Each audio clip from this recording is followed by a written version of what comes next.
Okay, cool. We're back. Mr. X has just fallen backwards. So let's go and resolve the slash first, as he does connect with his crude dagger. 4 net hits is going to be 12p at a -1. Oh, excuse me. No, I keep doing that. It's going to be 10p at a -1. So that is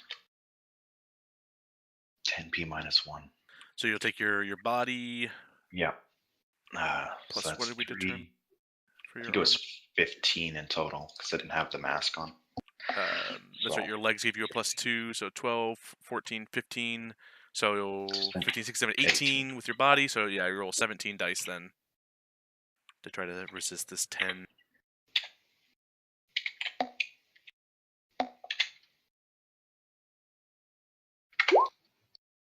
Oh, all right. That'll be 4 physical damage this time. Okay. No, I keep doing that. Still stun. Still stun. Okay.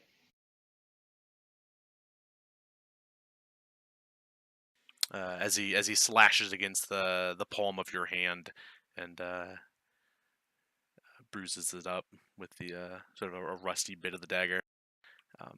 That's when you stepped back against the trash bag. Yeah. Lost your balance, coming crashing down onto the brown satchel,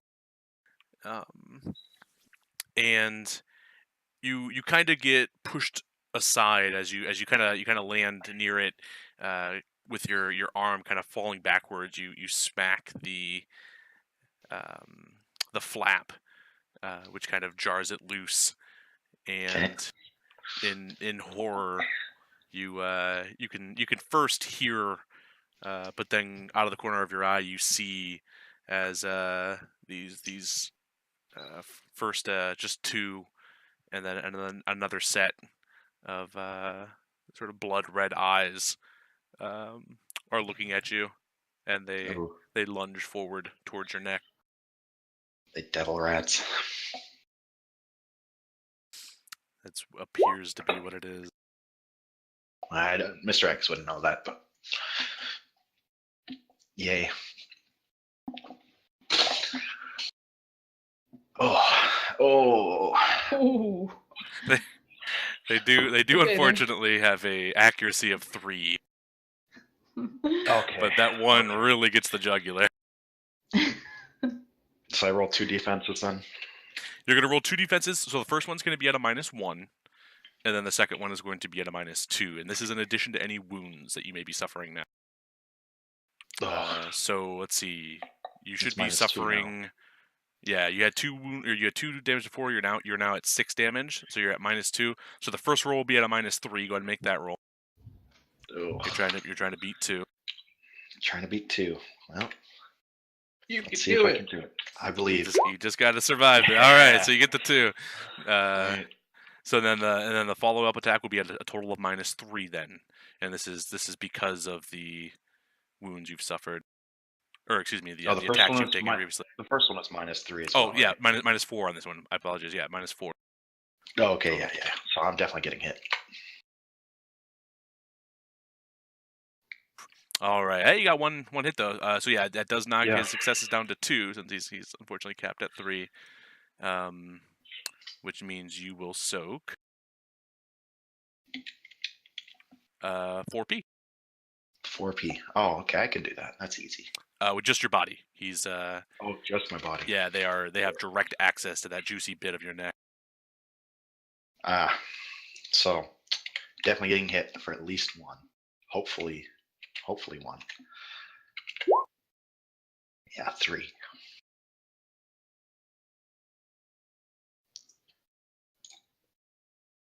Yeah, as he chomps down on the fleshy part of your neck, you can just feel the teeth digging in.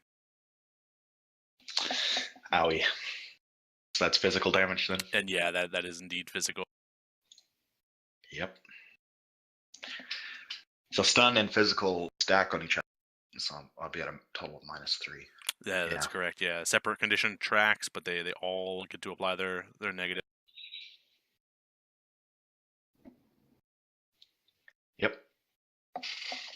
All right, cool. Holy shit, they're huge. Yeah, where did they go? I tried to put them on the thing. Oh, there.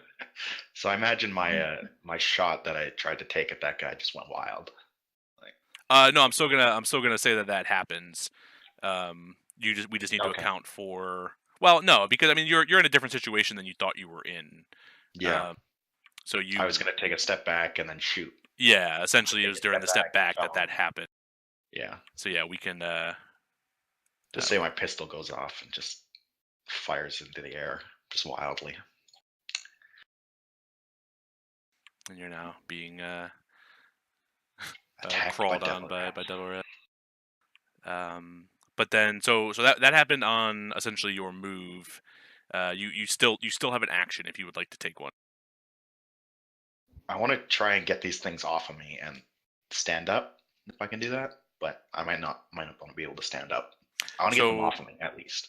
Yeah. So while wounded, you'll need to make a willpower plus body roll with a threshold of 2. Wounds do impact this.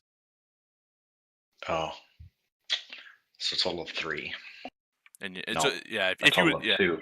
Well, yeah. What do you have? How much you have? 2 stun wounds and 1 physical wound. Yeah. Yeah. So you'll essentially be rolling 2 dice, and you'll need both of those to be hits in order to stand up on your own.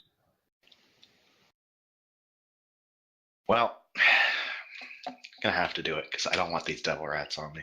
Yeah, that'll get them off you if you can stand. Plus, I have edge. Oh, yes. It All was right. meant to be. You sort of do you scream or what's your resolve as you panic, flail your arms and jump to your feet? So as always, Mr. X is still smiling. However, the smile isn't reaching his eyes. If anybody could see his eyes right now, he's definitely a little bit scared, but the smile never falters. Yeah, and you spring to your feet, probably using the adrenaline mostly to do so. And you still have a simple action. I want to shoot the devil rat that bit me. All right, go for it. So I'm in melee, right? Or does that matter? I mean, it's a rat. Yeah, I guess so. They're right up on you.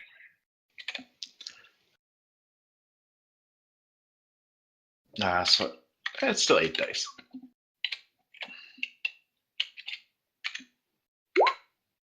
Yeah.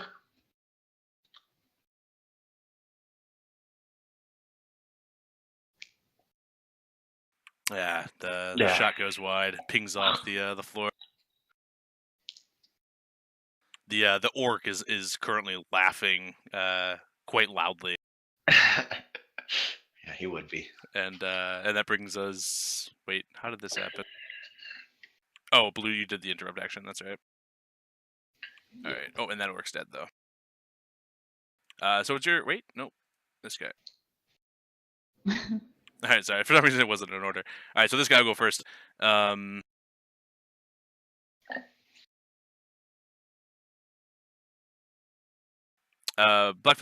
you don't currently have a weapon out, do you?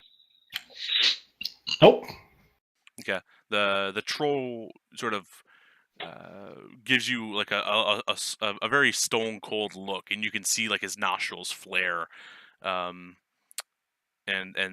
he then glances over his shoulder just as Ruban delivers that KO, and that's going to send him rushing towards that situation. You seem to have been spared.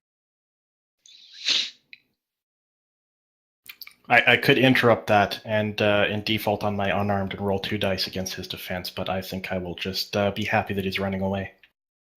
Yeah. Noted. Try to punch him in the back of the head as he's running away.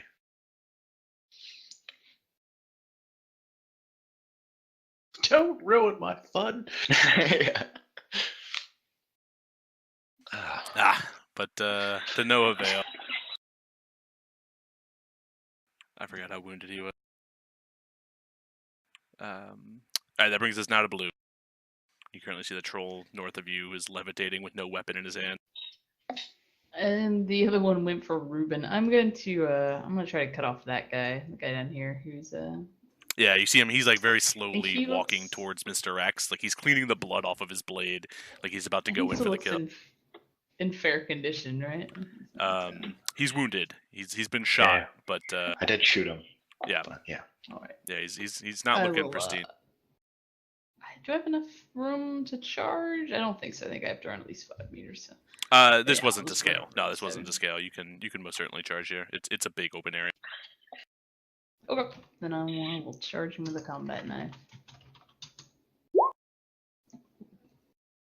I keep Nice. 7. Jeez.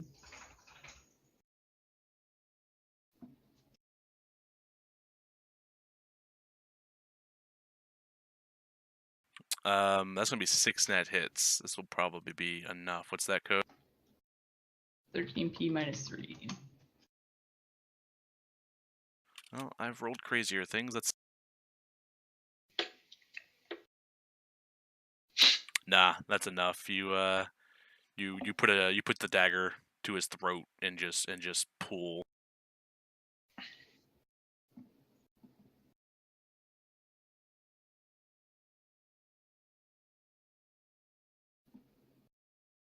And blood shoots out, and he gargles and collapses.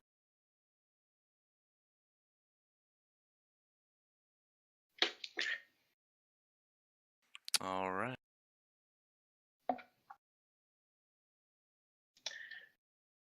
Back to the top of the round.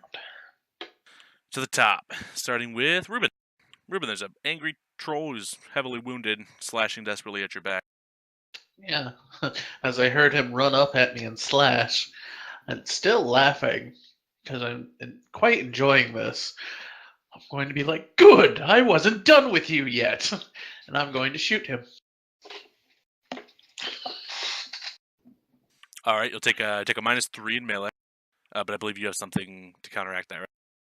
I'm Aren't training. you the one with the martial art? Yeah, I'm training gun kata, so close quarter firearms pistols, so it's only a -2. Yep. Yeah, it's just a -2 for you. And my pistol skill, which I can never remember for the life of me, I think is 11. Looks like 11. 11.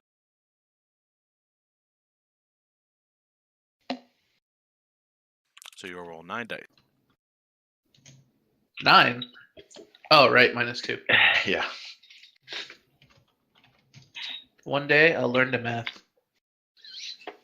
Something tells me you're gonna hit him. It's got flechette rounds loaded too, right? It's basically a shotgun. Yeah. Yeah, the room super is like just a tiny. It's a pistol, I think, but in the Yeah, shotgun it's a pistol. it's a handheld It's a shotgun. funny little weapon. Yeah, it's a handheld shotgun. Oh wow. Yeah. He's only got the 1 box left. So what's the damage code? 9p -5 AP. Yeah, that'll put him out for sure. You blast him again in the chest, and he goes backwards about a meter, collapsing onto the ground. Excellent. Now my business is done with you. That brings us to Blackfeather. Blackfeather is going to duck into the corner so he can't get another club thrown at him. Survey the situation and see that we have 1 troll that is floating and helpless, and 2 devil rats and Mr. X. And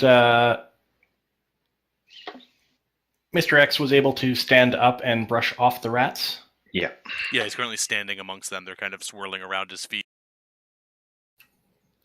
He's probably lighter than a troll, so I will try to lift him up out of the situation. How high is the ceiling? Cool.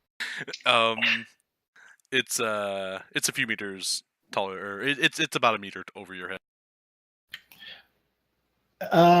The rats can probably jump that high. Well, it depends if I mean, if you were to, yeah, if you moved him a meter up, they'd probably be able to still snip at his feet and his ankles. You could also then rotate him, sort of like a surfboard. At which point he's then the 2 meters tall that he is, plus the additional meter, so 3 meters in the air.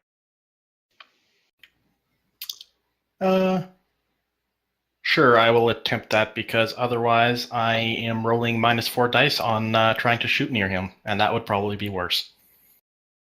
Fair assessment. So do you say anything while you're doing this? Or am I just suddenly lifted into the air? I just shout out, you might want to duck. Okay. And I will begin lifting him up. And he has to resist. Yeah, so for the sake of this, I don't think Mr. X will really understand what's happening, so he's gonna go ahead and definitely not. Yeah, totally. So yeah, you can go and roll your levitate. And then Mr. X, you're going to defend with your body plus your strength. And I think wounds apply. Okay, so that's only 2 dice, yeah. I mean, you're probably gonna lift me up. No.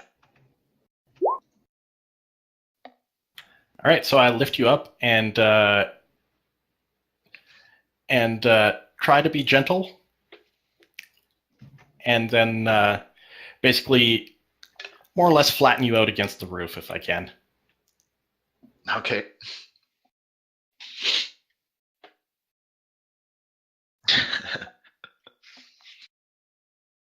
All right. Yeah, that happened. Yeah. So I guess Mr. X is like face first against the ceiling. Just. Yeah, I imagine Mr. X's mind. He's like, how are these rats, lifting me into the sky? Mr. X is just thinking, like, what kind of rats are these that they just lift me up into the air? What horrible fate, is waiting for you? Yeah, that's exactly what he's thinking. The troll to the north is shouting obscenities at the group, challenging somebody to put him down so that they'll fight him.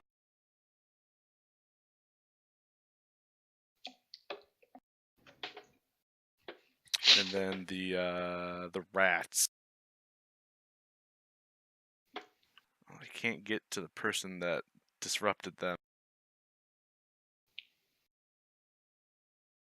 So I mean, I think we watch as the rats they lunge towards Mr. X, unable to clear that kind of height though, and they will scurry off, heading quickly down the passage to the east.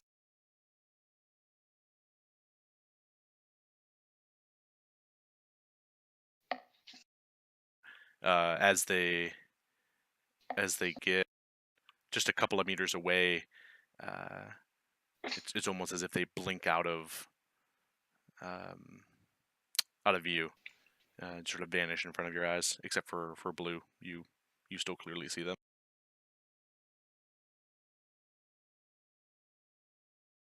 And we could drop combat there, as the scene has mostly been resolved. There's still an angry orc shouting at you.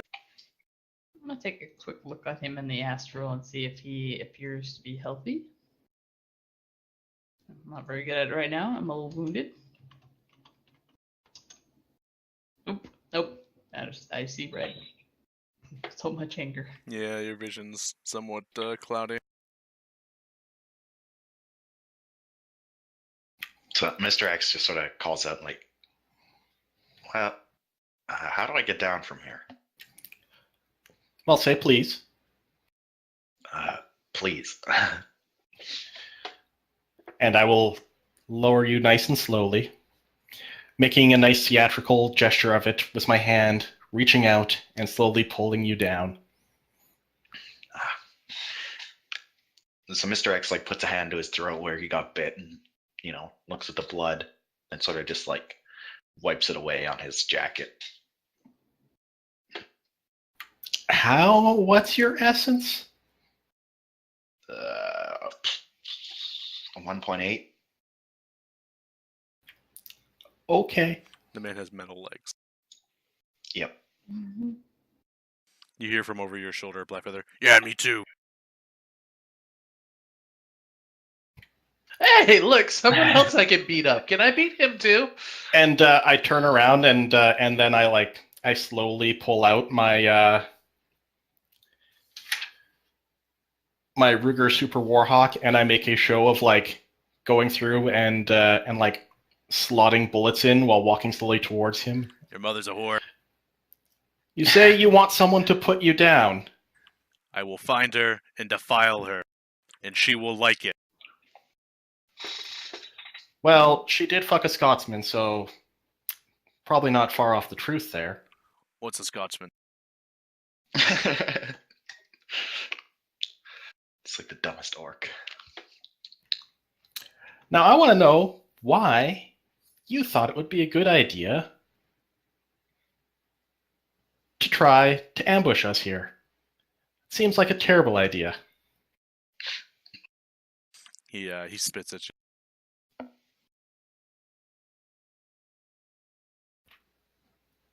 Well, you're not very cooperative, are you? Put me down, I'll show you how cooperative I am. Well, you see, that's the thing. I don't really see a good reason to do that.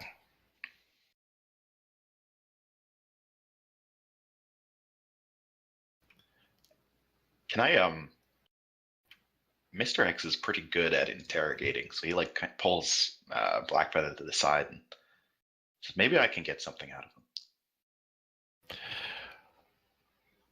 Well, give it a shot.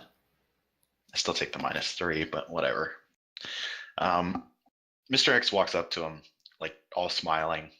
I mean, after his entire ordeal, still smiling. I imagine that would be kind of intimidating.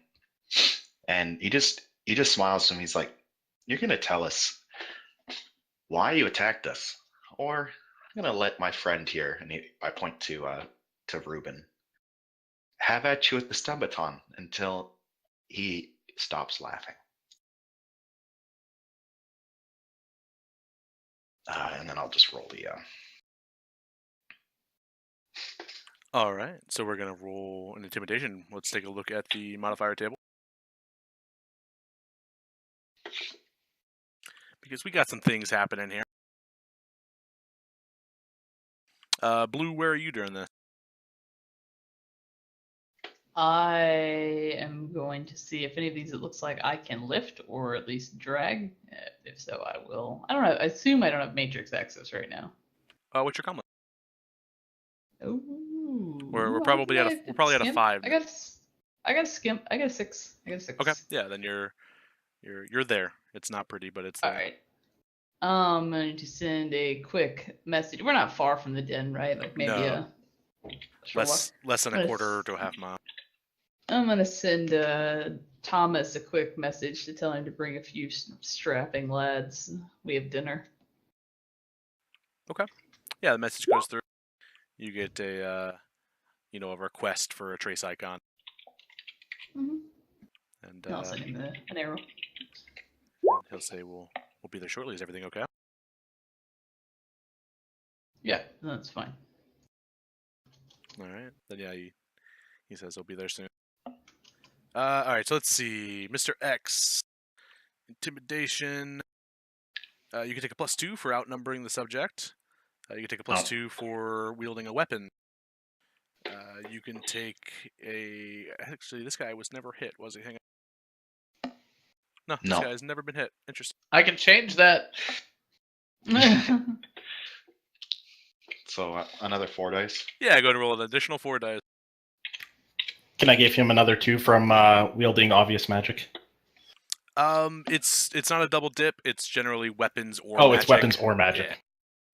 Yeah. But it is noted as he is levitating. Cool. 3 hits, and then he'll 3 hits, roll. yeah.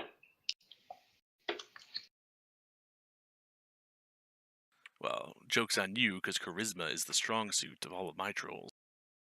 Yeah. Yep. I know a lot of charismatic trolls.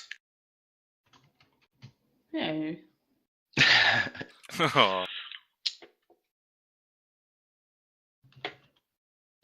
Haha, man, my Ah. dice. But he's also, he's also an investor. What you asked? You asked what he was doing, setting an ambush here. Was that the question? Yeah. Yep. That was the question. He kind of grits his teeth, watching as you've got your pistol there, Ruban. Looking particularly excited at the prospect of getting to beat this man, and he says, kind of in a lower tone, he says, "Setting a trap for tourists." A trap for tourists. I turn over to Blue. I say, Blue looks like a tourist, doesn't she? I will smile at him and show my fangs. We didn't see her. And he gestures towards Ruben, was too quick. Okay. So I sort of I turn to Ruben and I just shrug my shoulders and just say, "Eh, do what you want."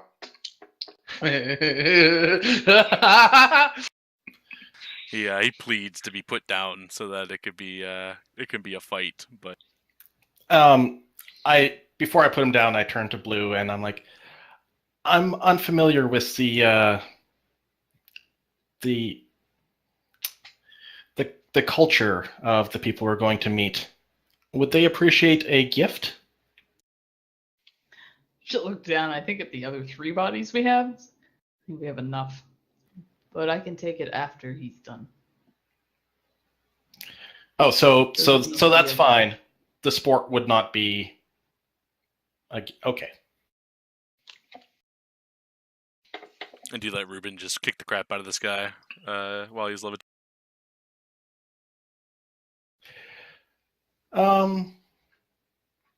Blue will tell him, put him down. At least let him fight back. I'll slowly lower him, and then when he gets about an inch off the ground, I will do my best to line up a shot with my pistol, and just try to put a round through the back of his skull. Okay. You can go ahead and take aim action, which will allow you to add up to half of your willpower, rounded up. Ooh, 2. And then roll a pistol's attack with that bonus. See if you can steal the kill from Ruben.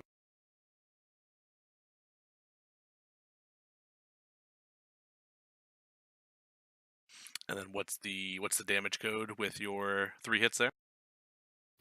With my 3 hits, because he threatened my mother, who I'm very fond of, that is 12p AP minus 6.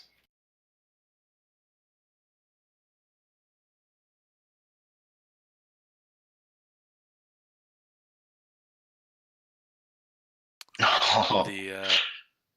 The round goes through and through, and just brain matter scatters onto the wall as his body goes limp, although it is still levitating. There just an inch off the ground. Oh, you cheated. That's not fair. And I'll turn to Ruben and put a hand on her shoulder. Sorry, friend. He insulted my mother, and I take that personally. Fair enough. And I regard the gun carefully, and I'm like, well, it's good that I got to fire it at least once. So I'm pretty sure this guy down here, is he just stunned because he got whacked with a stun baton? Or is he dead? Yeah, technically it takes a first aid check to notice, but yeah, you guys can figure out. I'm just saying. Yeah, you guys really... can determine. Basically, there's 2 that are dead, which are indicated as such with the skulls, and then the other 2 appear to just be unconscious from Ruben. I'll use my my metal restraints on one of them. Those probably fit the orc unless they're troll size restraint. I thought metal restraints were particularly for trolls, but either way, yeah, I'll put one on the orc. Oh no, I'm thinking something else. Yes, I will put them on the orc. You guys can hear now, coming from the south. It sounds like maybe half a dozen or more footsteps, or pairs of distinct footsteps. One of which, in particular, is quite loud. You can hear the sounds of metal clanging against the concrete floor. You begin to see silhouettes of people, one of whom stands maybe 9, 10 feet tall. He's hunched slightly. His head wouldn't be able to fully stand in the tunnel. They're coming your way. Mr. X sort of he's looking at his pistol, checking the action, all that kind of stuff, and as they come through, he's putting it back into his cyber holster. So I'll look around and specifically look at Blue and are I these messaged Thomas and them to come. It should be them, I think. Not take over. good? You recognize the auras even from this distance, but I'll just yell at Thomas. yeah, and in front, one of the first form puts his hand up in acknowledgement, and as they step into the light, you guys see 6 scaly white forms. They're wearing what looks to be like black armored jackets with the hoods up. You see large, razor-sharp teeth and fangs, elongated claws on their hands. Standing in front of them, you see again sort of a white, scaly, but this is an orc, massive body. And standing next to him is an 11-foot tall, scaly white giant with similar features of razor sharp fangs and nails. Let's see, what languages does everybody speak? I can speak Arabic, Cantonese, and Russian. And English and Athabascan. There's a good one. All right, yeah, I'm hooked on phonics. I see that. Mm-hmm. Gosh, you don't even have a native language, Ruben. You just have English at a rating of 1. We gotta fix that after the game. There was some things that I missed on my character sheet that I've been working on and making sure is right. Yeah, you get a free native language. Except Like- maybe not in Ruben's case. Maybe that got beaten out of him. Like, I didn't expect him to live this long, so... Yeah, right. All right. So in a language none of you understand, you hear the giant, say something, and then the orc kind of looks up and smiles, and says, "So you went hunting after all?" Not intentionally. What do you mean? We're just walking here. And they approach, and he's gonna turn over the body that you're sitting next to, so that he crouches down and kind of examines the form. And I'll pull the other body over and set it down in front of them. They said trap for tourists, and then some very unkind things about my mother. And the orc sort of looks up. He says, "I'm sure your mother is a wonderful person. These aren't locals." Anyways, They smell of Redmond. then he gives a interesting. Anyways, and he'll kind of gesture towards the 6 ghouls, and they will walk forward. They're all eyeing you the three of you somewhat cautiously. They don't seem to be paying Blue much attention, but the three of you sort of have a pair of eyes on you at all times. And you can see now in the light that the eyes themselves aren't visible. They've been heavily calloused and scarred over. They seem to be almost blank expressions looking back at you, but they're tracking you like precisely. There is no guess. They know exactly where you are. Mr. X he doesn't really acknowledge them. He stays smiling. He adjusts his coat and stands there, just waiting, really, and gives a swift kick to the one with the restraints on as well, just for good measure. Yeah, a pair of ghouls sort of stand there and watch you do it, and then one will turn, and he kind of cocks his head to the side, and he whispers to you. He says, "You smile, but you're afraid." Who isn't afraid, my friend? Blue is home. You are far from it. Well, who knows? We'll see what happens. You don't have to tell them that, you fool. They didn't know. The ghoul cracks a wide grin, and you can see just these razor sharp teeth, and most of them are sort of stained just slightly red. And he lets out kind of a chuckle, and then the two of them will lean down and grab the orc, and almost with ease, these two ghouls lift this orc up, and begin to walk south. And he looks over his shoulder, specifically to Mr. X. He says, "Well, are you coming?" I follow them. I don't say anything.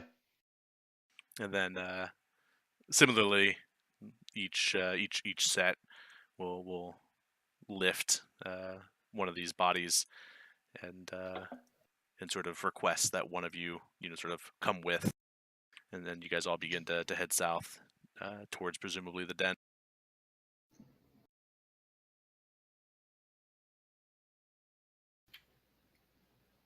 Yep. All right.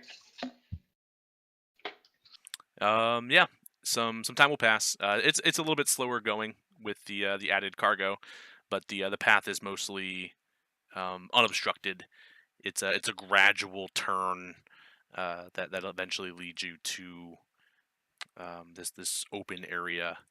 The very first thing you notice is the ceiling seems to be much higher. In fact, with only natural eyesight, you can no longer see the ceiling. It's almost as if you're looking at the night sky, but you imagine it's there, knowing that you're pretty sure you're still underground. There's no stars, I guess. So. Yeah, a good indication is there's no natural light. It's just a black void, and you can hear the sounds of things that seem to be just out of view. Perhaps occasionally you think you hear the sounds of flapping wings and skittering across metal, and the sounds of pipes and fluids and things moving. The first structure you come across is a crude wooden square. It's got a ladder on one side, and standing atop it are two individuals, both holding assault rifles. They kind of look in your direction and give a bit of a nod and a half wave as they recognize whose company you're with. Just behind them, as you guys walk past, you see just a thin street. Street is used in a very liberal sense. There's no vehicles here. It's but it's on either side of the alley. Essentially, you see dotted rooms and doorways. You could even make out what's probably second and third story windows, although they're not standard sized by any means. The orc, who's been identified as Thomas, will turn and kind of shout to everybody and just say, "Blue and her allies have brought food everyone, please. And he'll kind of gesture towards one of the buildings in specific, where the ghouls will then take the meal. There's somewhat of a quiet rejoice. People seemingly thankful for whatever this is. Does anybody? Well, your characters, whether or not you as a player will not, your characters understand the dangers of the situation that you're in are essentially that ghouls are an infected metahuman, and as a part of that disease, they must consume metahuman flesh in absence of ordinary foods. The meal in which you guys have brought is quite significant, and there's not like a stampede, but just much of the community, which you guys are now kind of seeing, is about 30 or so, maybe 40 people, seem to be coming out of the woodwork and heading towards this one sort of larger building. One of them in particular, as they're walking past, will sniff quite heavily just behind your neck, Ruban. And the person goes, Do you respond at all? Yes. Punches him in the face. Only if I fail my rolls. Yeah. So they just kind of look at you, and then they continue past. All right. And as they get to the door, they turn and they sort of take another moment just to look, and then continue inside with the crowd.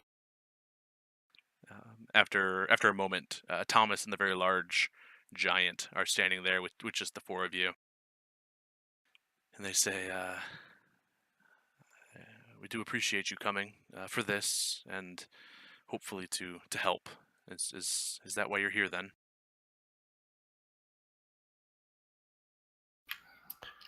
Yes, we were told that you may be in need of assistance. He nods with a bit of a furrowed brow and says, "Yeah, as you can tell, things are not everything they should be down here. We've gone through a lot. We've lost a lot." And he'll kind of look and nod at Blue. He says, "We're trying our best to make what we can. People like this have been encroaching on our territory now for the last 9 months, and with our leader gone, there's not a lot of direction. But we have an idea. Please come."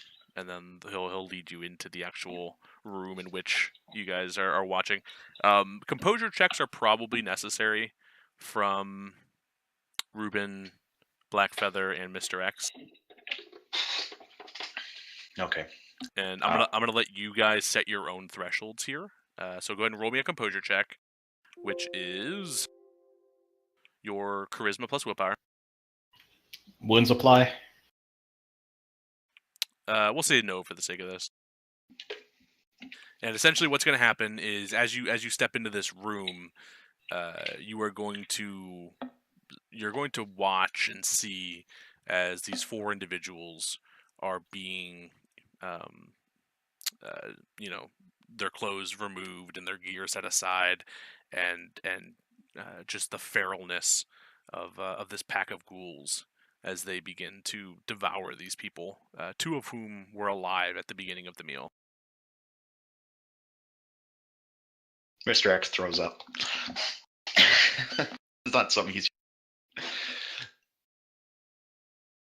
But I'll be right back. I have to go to the bathroom. Sure thing.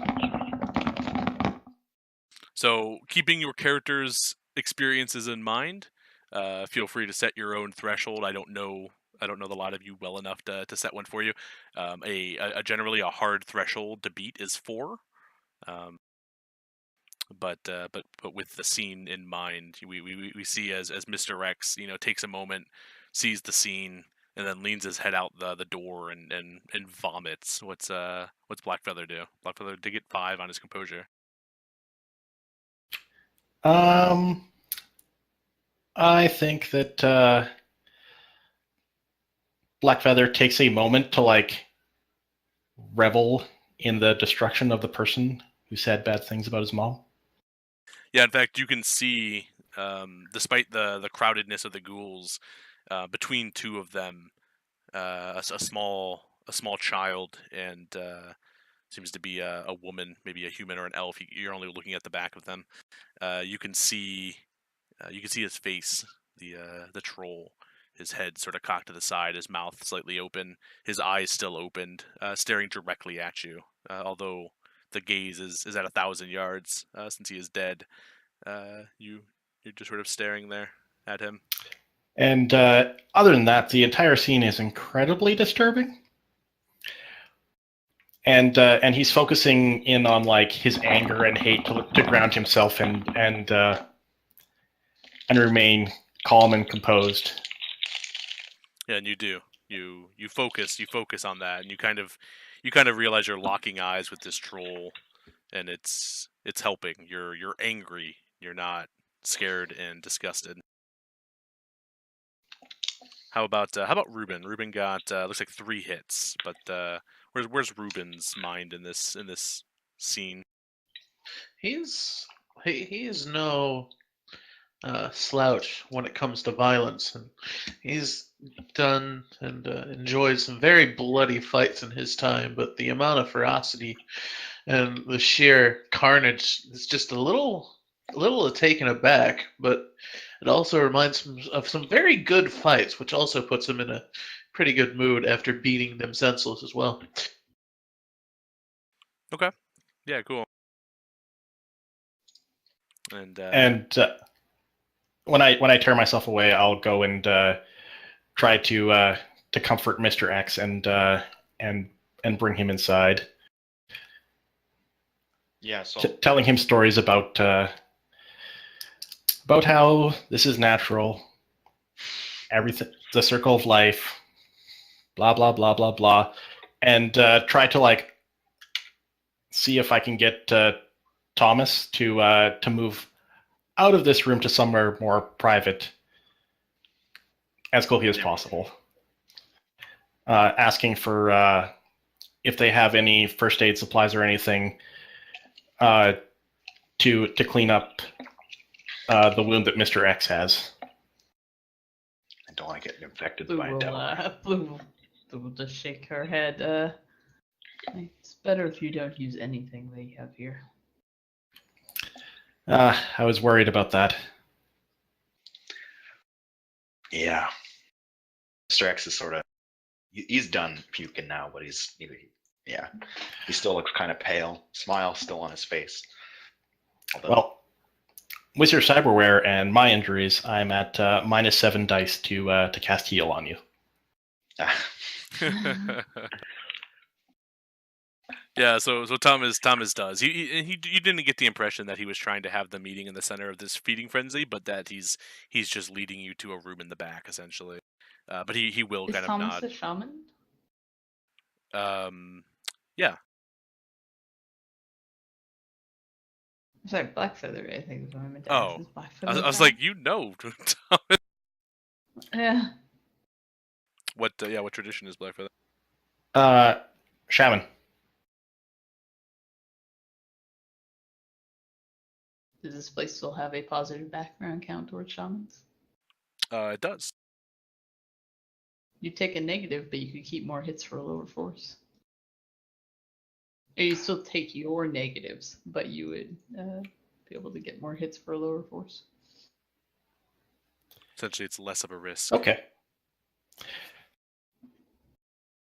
You get I'll describe that briefly then. So in case it's relevant, the area itself, maybe it's a little shocking to you, Blackfeather, as you kind of do take a moment to take in the surroundings astrally, but you get a very strong sense of that shared tradition. While it's not particularly Seattle based shamanistic feelings. There's enough in common that they share. They share the benefits. But you kind of get like a grander sense of it. Has Blackfeather himself ever been a world traveler?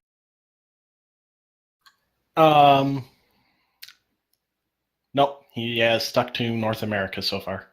Okay, so you get the overwhelming sensation that there's just that strong shamanistic connection here. Then is I think how Blackfeather relates it. And yeah, effectively would be a +3 for things like that. For your limits, not your dice. Just pool. for the limits, yeah. All right. Well, my dice pool is currently 4, so that's in scary territory. But I'm willing to. I'll go to Mr. X and. Well, we're both fairly hurt, and I'll gesture down. Your accident has sort of. Well, it would make this more difficult, but I can try to heal your neck if you would like. He nods, says if you can, it'd be appreciated. Yeah, that reminds me, Mr. X, you can take a point of edge back. You did in fact survive a critical glitch. I never spent one, so. Oh, feel free to bank one. Okay. That's not normally a thing, but you did survive a critical glitch. You only have 2 physical wound boxes? I have 3.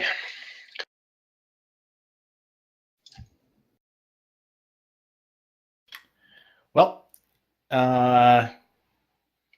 you heal up 2 of those. Cool. I'm only at a -2 now. Yeah, that took him down a wound penalty.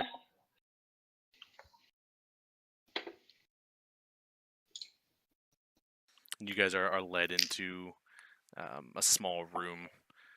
There's no tables or chairs. There's a couple of cloth mats that are set out, and the large giant sort of stands at the door and gestures. He says something, still in a language you don't understand, and then smiles at each of you and kind of nods as if trying to indicate, like, do what he just told you to do. Okay. Yeah, I just continue. I guess my neck stitches up a little bit. Yeah. Mr. X is still a little bit shaken, but not much you can do about that. There's a bit of a scar still on your neck, although the wound itself is sealed. Yeah. He doesn't like things with his neck because when he was in his car accident, his trachea got crushed and lost his voice for a while. But well, at least with that, you shouldn't pick up any casual infection. hopefully.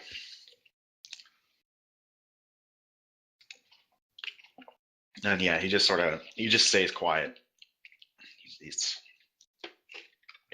definitely shaken. Okay. Yeah, and Thomas enters the room, takes a seat on the mats, and sort of waits for all of you to do the same. Yeah, I take a seat when he does. If he gestures to take a seat, otherwise I can stay standing. Yeah, there's plenty of room for everybody. Yep. The giant stays outside the door, and Thomas will continue. He'll say, "We have a strong community here. People that have come from all walks of life, and they've all agreed to work together to build something good, something safe here in this place. We've had our share of disappointment and loss, and he kind of like looks away for a second. Says, but there's also there's also still people out there who would see us harmed and dealt with. There's nothing valuable here, but they just simply don't like our kind. One group in particular is becoming an increasing problem, and people have tried to help before. Nothing has been permanent. We're hoping to change that. People within the community, small groups, mind you, but people still have begun considering leaving and looking for safe haven elsewhere. And while they're free to go, it would obviously weaken us as a pack if we lose anyone at this point. Okay. That's where you guys come in. Louis runners or shadow runners in general have always been kind to us. And so what do you want us to do? There's two things, really. We would like to get our enemies off of our back, but we understand that we're asking a lot for Shadowrunners to go to war. So instead, we came up with an idea. And I have to sneeze, so give me 1 second. Okay. Oh, it's like right on the tip of my nose. I can't do it. All right, Thomas might sneeze in the middle of this. He says, the 162s are a constant threat to us, and they've expressed a hatred that we do not understand. We'd like to implicate them in something that will get them off of our back. Okay. I'm listening. We can't confront them directly, but if we were to do something on their behalf, then that could potentially push their attention elsewhere. Do you follow?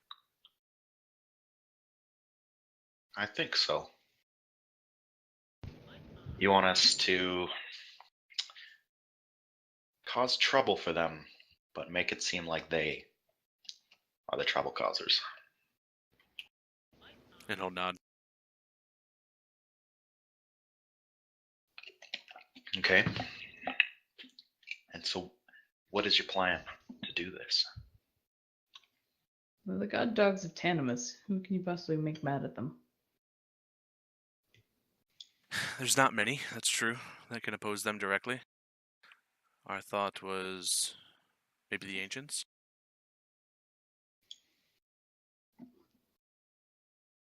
Don't the ancients also use them?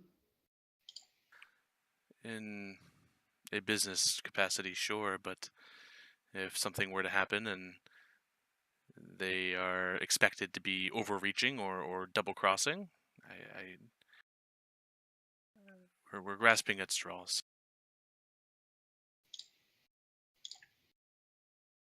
They can't be untouchable, can they? Sure, we could find some way to implicate them in something. What's your idea? Who are you saying that to? So Thomas, look the three runners next to her, and then look back at him.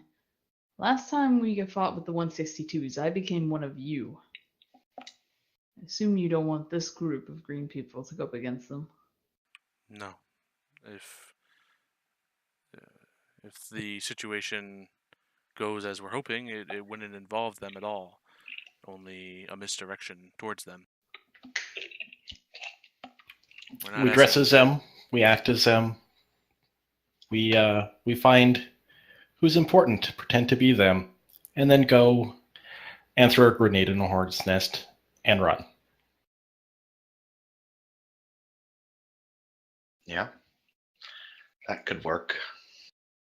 How does grenading hornets help them? I don't understand.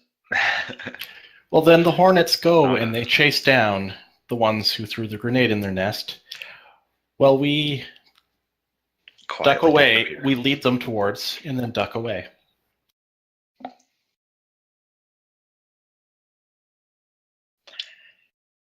So we're starting a gang war.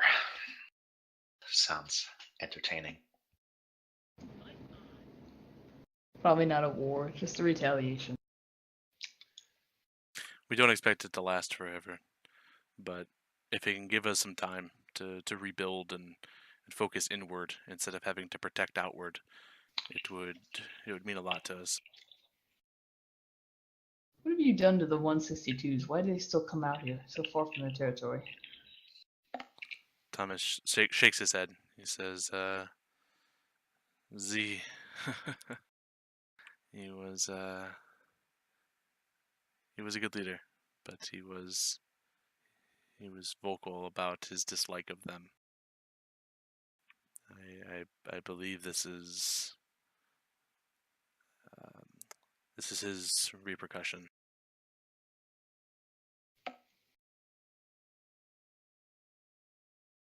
Beyond that, I don't know. If they have a personal beef, it has never been made clear.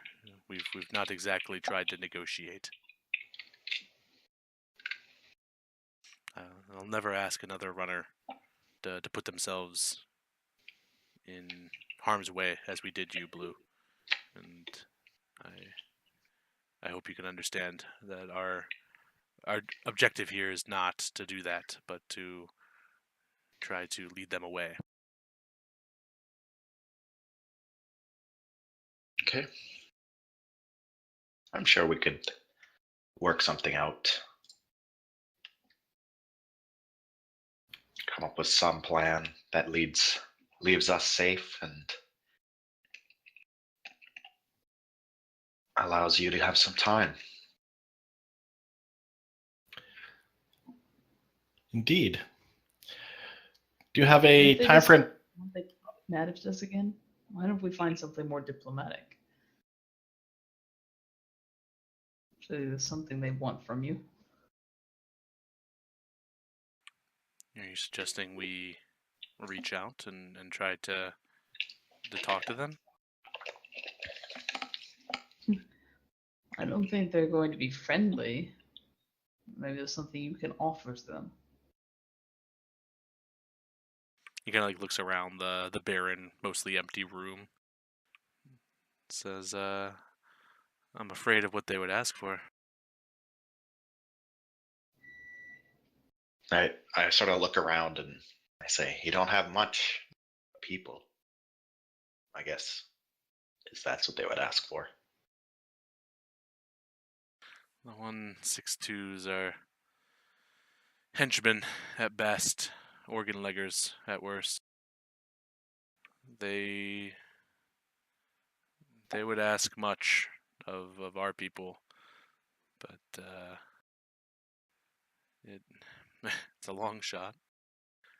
Could bring peace, or could doom us all. That's always the way.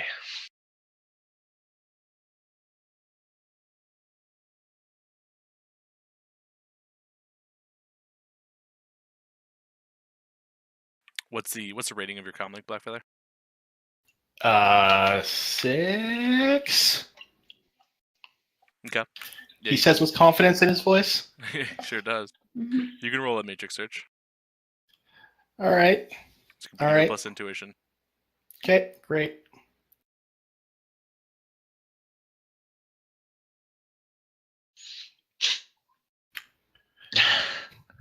Yep. He gets like a football team in Europe. Critical glitch on a matrix search. Okay. A little message pops up on the screen that says, "Stand by. Your report of gang activity has been noted, and help is on the way."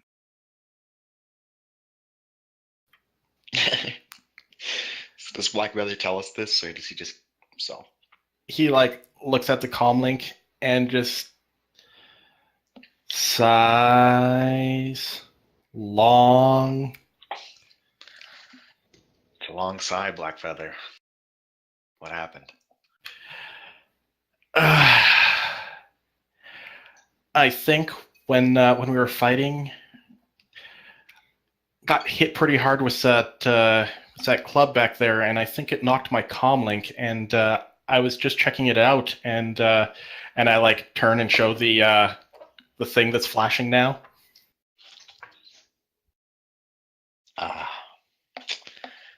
Trouble.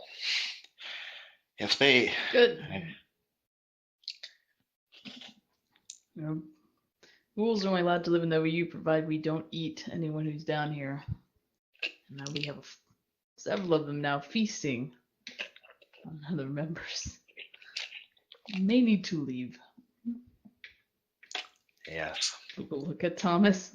Unless you want to fight Knight Errant. Thomas gives you a sort of a puzzled look. Says, "What's going on?" Remember, he's blind. Yeah. It looks like there's been reports via Center of gang activity in the area. Knight Errant is on their way. He kind of swears under his breath. Stands up very quickly. He'll say, "Then I changed the plans. We need to leave." Yep. Dead or not, your invitation to the OU is about to be revoked if they notice the dead people eaten up there. He nods and he says, as if they needed a reason, "Please help." And he'll kind of dart towards the door. He says, "Rhine," and then in a language you don't understand, barks several orders.